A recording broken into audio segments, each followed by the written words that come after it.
Bismillah. Assalamualaikum warahmatullahi wabarakatuh. Innal hamdalillah nahmaduhu wa nasta'inuhu wa nastaghfiruh wa na'udzu billahi min shururi anfusina wa min sayyiati a'malina. May yahdihillahu fala mudilla lahu wa man yudlil fala hadiya lahu. وأشهد أن لا إله إلا الله وحده لا شريك له وأشهد أن محمدا عبده ورسوله لا نبي بعده وبعد معاشر المسلمين rahimani wa rahimakumullah. Malam hari ini kita akan melanjutkan pembahasan dengan judul sebab-sebab jatuhnya seseorang pada kesyirikan. Ada beberapa poin, beberapa sebab yang sudah kita bahas. Yang pertama, berlebihan dalam menghormati orang-orang saleh. Ghulu dalam menghormati dan memuliakan orang-orang saleh. Yang ini terlihat dari ucapan dan sikap orang-orang yang berlebihan tersebut. Ucapan yang berlebihan seperti menganggap orang atau menyematkan atau memberikan sifat-sifat Allah kepada orang-orang saleh tersebut. Seperti orang yang mengatakan seseorang itu mengetahui perkara-perkara gaib. Padahal kita tahu perkara-perkara gaib semuanya yang tahu hanya Allah Subhanahu wa ta'ala. Atau pujian-pujian yang berlebihan yang memberikan sifat-sifat Allah kepada makhluk tersebut. Demikian pula seperti perbuatan dan sikap.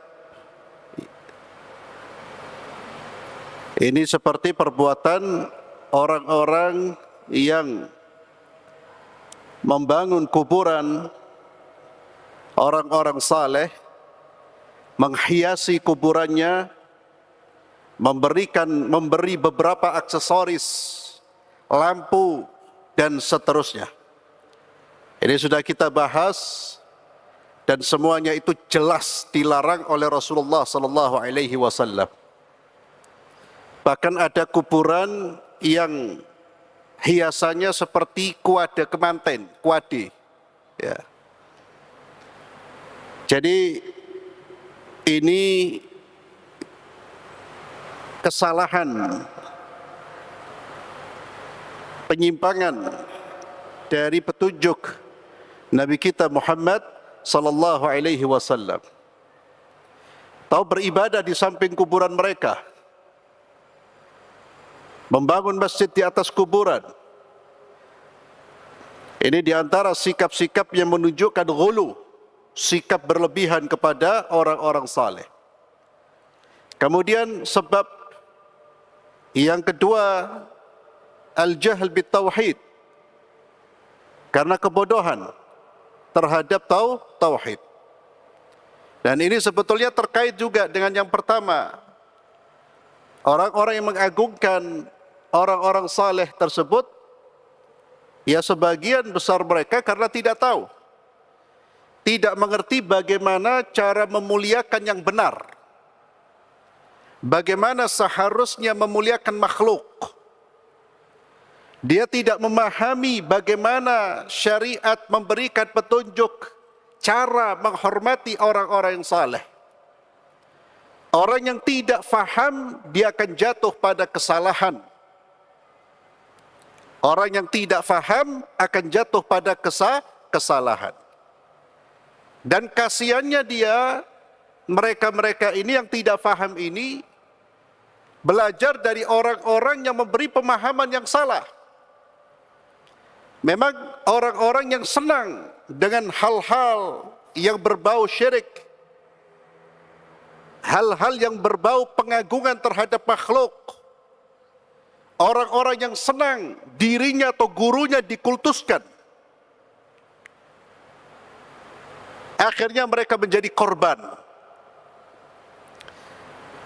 Maka seorang Muslim tidak boleh dia menjadi orang yang bodoh terhadap agamanya. Tak boleh.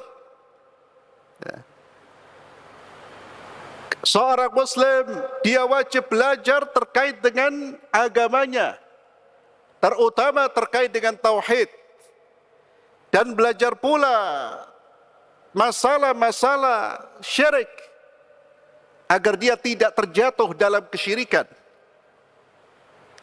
Orang yang tidak mengetahui hal-hal yang buruk, dia akan jatuh pada keburukan tersebut. Kemudian yang ketiga, kenapa orang jatuh dalam perbuatan syirik? Dan ini banyak disebut di dalam Al-Quran, mengikuti tradisi dan warisan nenek moyang. Mengikuti tradisi dan warisan nenek moyang. Ini banyak sekali disebut di dalam Al-Quran. Di antaranya, seperti yang Allah firmankan dalam surat Az-Zukhruf ayat 23. Ya. Allah Azza wa Jalla menyebutkan alasan mereka menolak ajaran para nabi dan para rasul. Apa kata mereka? Inna wajadna aba'ana ala ummatin wa inna ala atharihim muqtadun. Sesungguhnya kami mendapati nenek moyang kami menganut agama ini, dan sesungguhnya kami sekedar pengikut jejak-jejak mereka. Di dalam surat Al-Ma'idah ayat 104, Allah Azza wa Jalla berfirman, wa idza qila lahum ta'alu ila ma anzalallahu wa ila ar-rasuli qalu hasbuna ma wajadna alaihi aba'ana awalau kana aba'uhum la ya'lamuna syai'an wa la yahtadun. Dan jika dikatakan kepada mereka, marilah kalian kembali kepada apa yang Allah turunkan, marilah kalian kepada apa yang Allah turunkan kepada Rasul. Ta'alau ila ma anzalallah wa ila Rasul.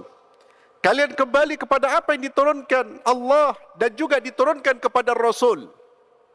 Kembalilah kepada syariat Allah. Kembalilah kepada apa yang diajarkan oleh Rasul sallallahu alaihi wasallam. Qalu, apa jawaban mereka? Hasbuna ma wajadna alaihi aba'ana. Cukuplah bagi kami apa yang kami dapati dari bapak-bapak kami. Cukup. Jangan menggugat warisan nenek moyang kami. Jangan menggugat apa yang sudah dilakukan oleh nenek moyang kami. Dan inilah ucapan Fir'aun kepada Musa. Qalu ajitana. Hai Musa, mereka mengatakan, kaumnya Fir'aun yang Musa berdakwah kepada mereka. Mereka berkata kepada Musa, apakah kamu datang kepada kami untuk memalingkan kami dari apa yang kami dapati nenek moyang kami mengerjakannya? Jadi mereka menentang, apakah engkau ini datang untuk memalingkan kami dari ajaran nenek moyang kami? Dan supaya kamu berdua mempunyai kekuasaan di muka bumi. Jadi mereka menuduh Nabi Allah Musa dan Harun ingin cari kekuasaan.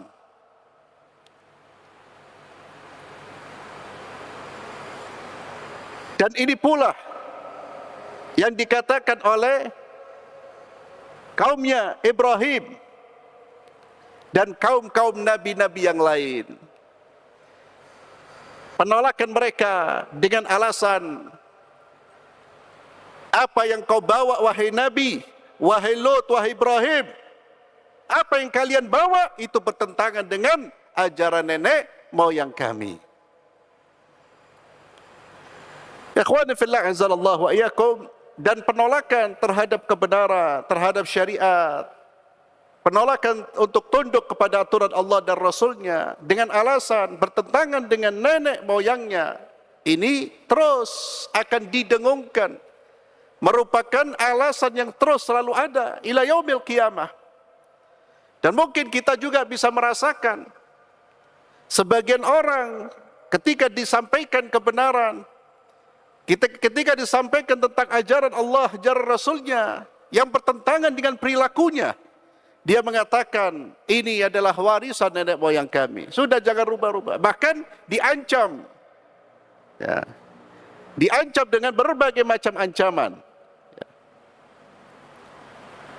Walaupun ikhwani fillah, di era seperti sekarang ini, ya, di negara-negara yang ada, itu kan slogannya adalah kebebasan berbicara, berpendapat. Ya.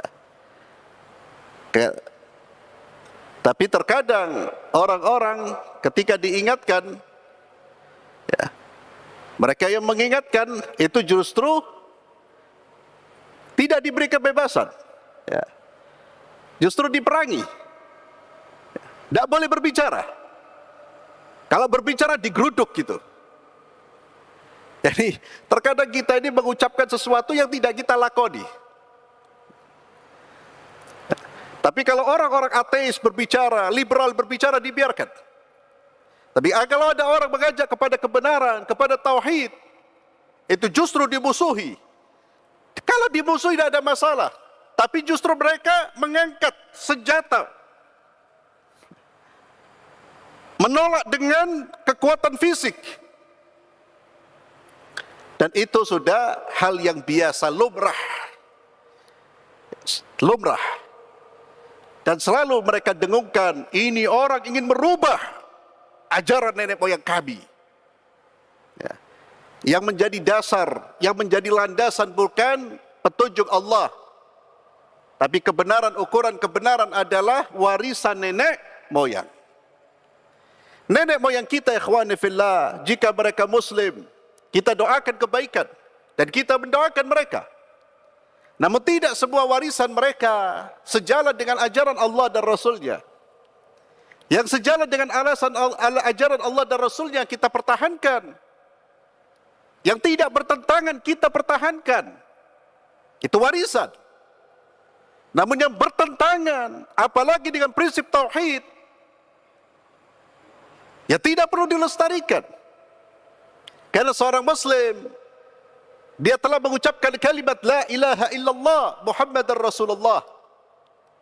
Arti dari kalimat itu, dia telah berikrar, meyakini dan siap menjalankan konsekuensi bahwasannya tiada Tuhan yang berhak disembah kecuali Allah. Tidak ada ibadah kecuali hanya untuk Allah, kepada Allah. Seluruh ibadah hanya dipersembahkan untuk Allah. Salatnya, doanya, zikirnya, menyembelih untuk mendekatkan diri kepada, untuk beribadah, menyembelih dalam rangka mengagungkan, tidak diberikan kecuali hanya kepada Allah. Demikian pula orang yang mengucapkan Muhammad Rasulullah. Ketika seorang muslim mengucapkan kalimat Muhammad Rasulullah, itu artinya dia meyakini, berikrar, dan siap menjalankan konsekuensi dari ucapannya, bahwasanya tidak ada utusan yang berhak untuk diikuti secara mutlak kecuali Muhammad sallallahu alaihi wasallam.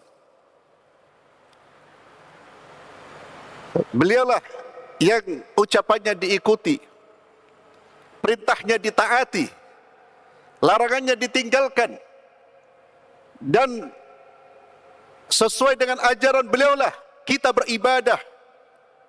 Itu konsekuensi dari kalimat Muhammad Rasulullah.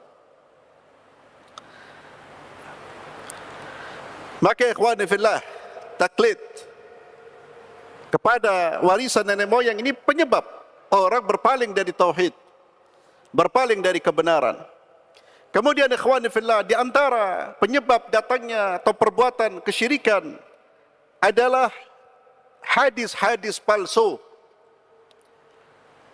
Di antara yang merusak keyakinan dan perbuatan kaum muslimin adalah tersebarnya hadis-hadis palsu. Salah satu hadis palsu yang para ulama al-arifin, orang-orang mengenal hadis, ya, yang saya maksud al-arifin itu orang-orang berilmu terkait dengan ilmu hadis, sepakat bahwa hadis ini hadis palsu dan hadis ini tidak dicantumkan dalam kitab-kitab mu'tamad. Ada sebuah riwayat yang menjadi sandaran orang-orang pemuja kuburan.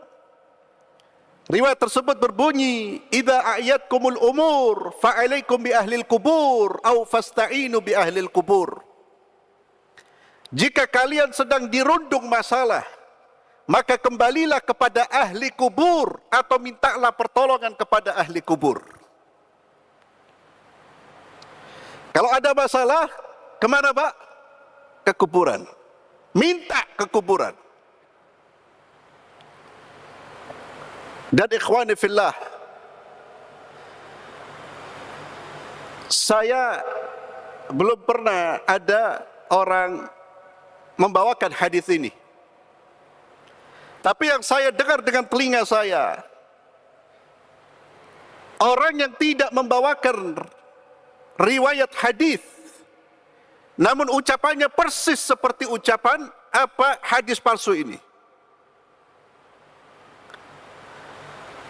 Jadi ucapan ini Pak, kalaupun tidak dinisbahkan kepada Nabi, ada sebagian orang yang dianggap tokoh agama, ucapannya seperti ucapan ini. Mungkin sebagian antum sudah dengar, saya mendengar. Dia mengatakan, jika orang yang ada hajat, punya kebutuhan, maka hendaknya dia datang ke kuburan fulan. Saya tidak perlu nyebut nama dan tempat. Siapa yang datang ke kuburan fulan, hajat-hajatnya akan dipenuhi. Allahu Akbar. Merinding saya Pak.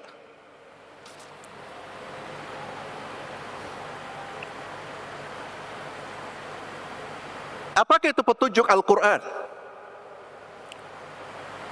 Apakah itu sesuai dengan kalimat iyyaka na'budu wa iyyaka nasta'in? Di mana kalimat yang kita ucapkan? Apakah itu sesuai dengan ayat-ayat Allah yang berulang-ulang Allah menjelaskan bahwa tidak ada yang bisa menghilangkan mudarat, memberi manfaat kecuali hanya Allah? Apakah itu sesuai dengan petunjuk Rasulullah SAW? Idza sa'alta fas'alillah wa idza ista'adta fasta'in billah. Apakah itu sesuai dengan firman Allah? Wa idza sa'alaka ibadi anni fa inni qarib ujibu da'watad da'i idza da'an. Jika hambaku bertanya tentangku, ketahuilah aku di dekat, maha dekat. Aku mengabulkan doa orang-orang berdoa kepadaku. Apakah perbuatan sesuai dengan ayat Allah? Ya akhi, jangan merusak akal dan agama umat. Dan ini tidak boleh dibiarkan Pak. Merusak akal kaum muslimin, merusak keyakinan kaum muslimin, membalikkan mereka dari Allah dan bergantung kepada makhluk.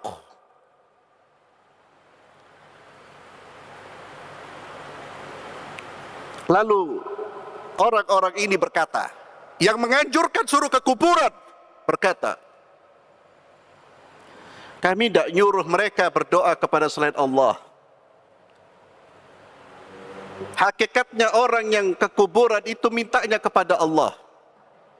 Pertanyaannya lantas, mengapa Anda harus ke sana? Kenapa tidak ke masjid?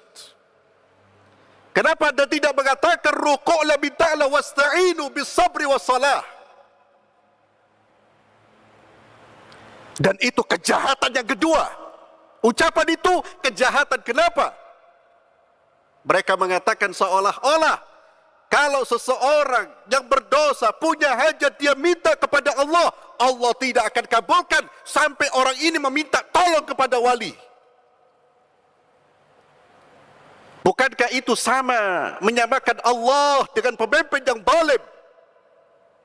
Pemimpin yang zalim, Anda tidak akan bisa menemuinya. Pemimpin yang angkuh, Anda tidak bisa menemuinya, kecuali harus melalui perantara-perantara. Apakah Allah seperti itu? Allah menolak hamba-hambanya. Allahu Akbar.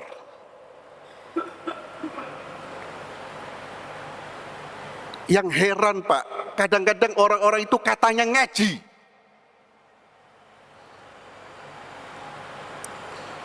Apa yang dibaca?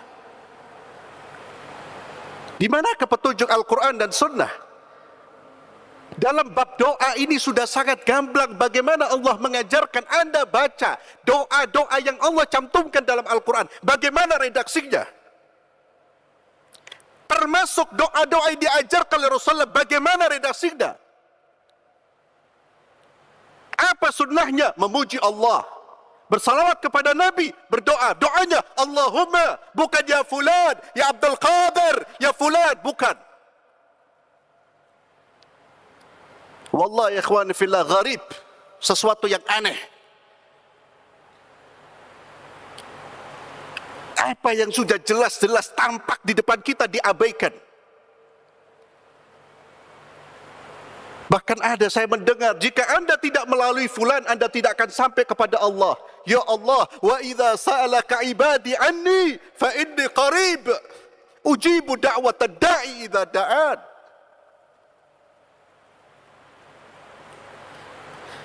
Apakah Allah seperti manusia yang zalim, harus melalui perantara? Itulah keyakinan yang menyebabkan orang musyrik syirik kepada Allah. Haula'i syufa'auna indallah. Mereka itu berhala-berhala, kami tidak menyembah mereka. Kami ini bukan mengakui mereka pencipta kita, tidak. Tapi mereka yang akan menyampaikan kami kepada Allah. Jadi ikhwani fillah, waspadalah terhadap hal-hal yang merusak keyakinan. Jaga keluarga kita. Jauhkan keluarga kita dari ajakan-ajakan untuk mengagungkan kuburan-kuburan, untuk berdoa harus ke kuburan. Jaga keluarga kita. Ini bukan masalah ya akhi, bukan masalah sepele. Orang kalau sudah sampai dia tunduk doa, sampai muncul keyakinan ini bisa menyelamatkan dia, dia lupa dengan Allah, selesai agamanya Pak.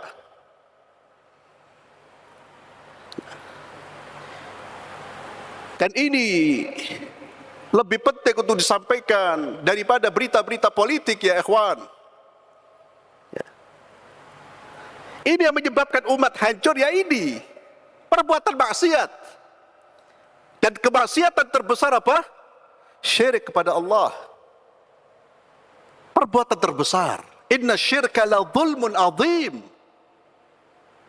Inna syirka la zulmun azim.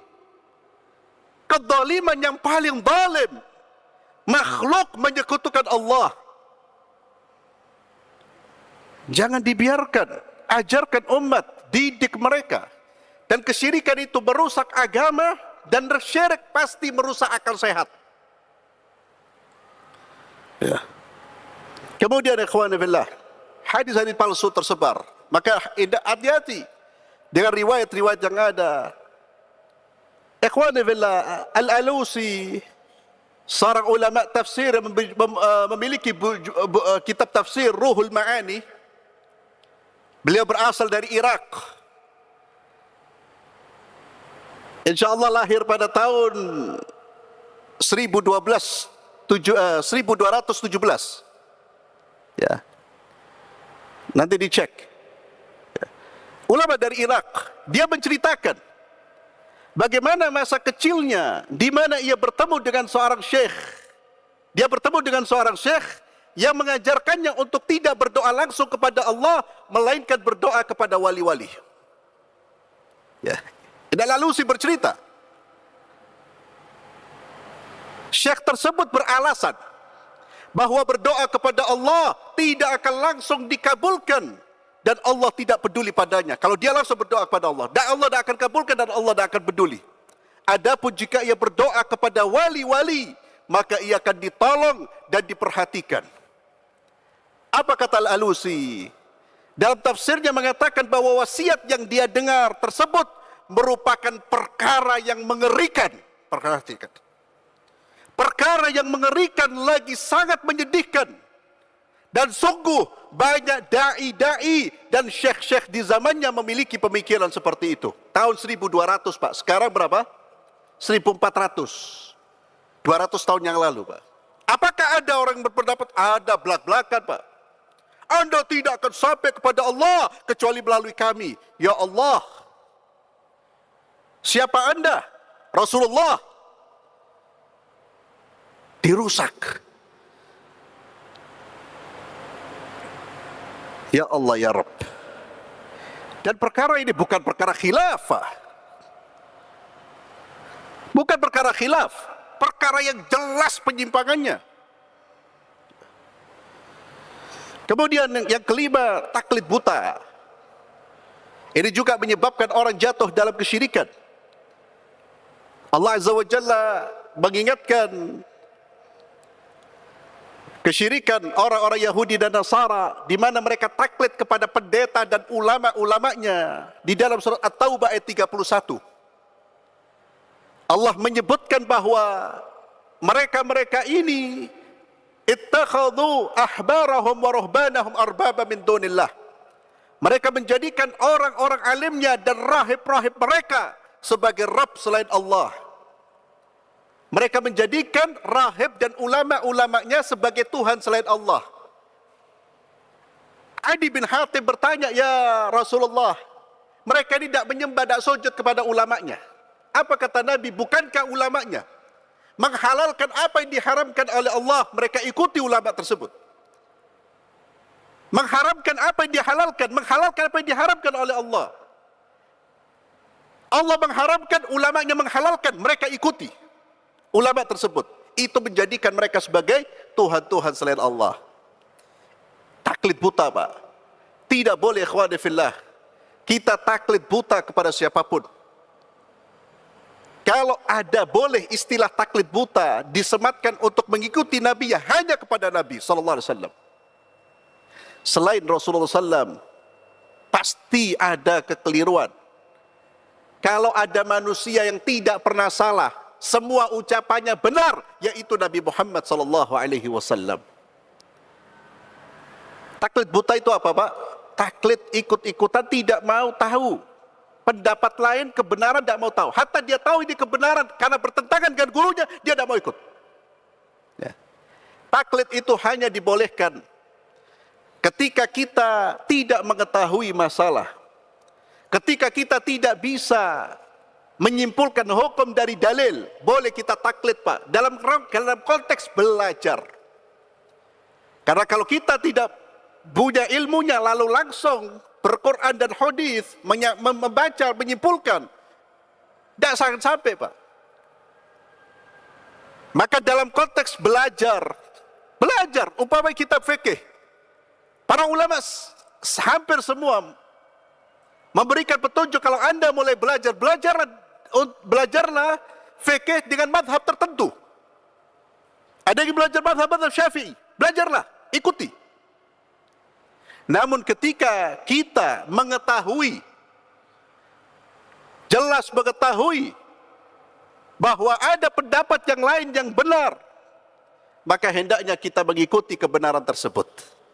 Karena ulama-ulama, imam-imam itu yang kita mengikuti mereka bukan tujuan, mereka hanya wasilah yang mengajarkan ilmu kepada kita. Tujuan kita adalah mencapai kebenaran yang diajarkan oleh Rasulullah SAW. Kan kita tidak mungkin langsung belajar langsung. Kita tidak ngerti apa-apa, buka kitab hadis menyimpulkan sendiri. Sesat kita. Belajar dari para a'immah. Dan kalau mau belajar dari imam-imam madhab Pak.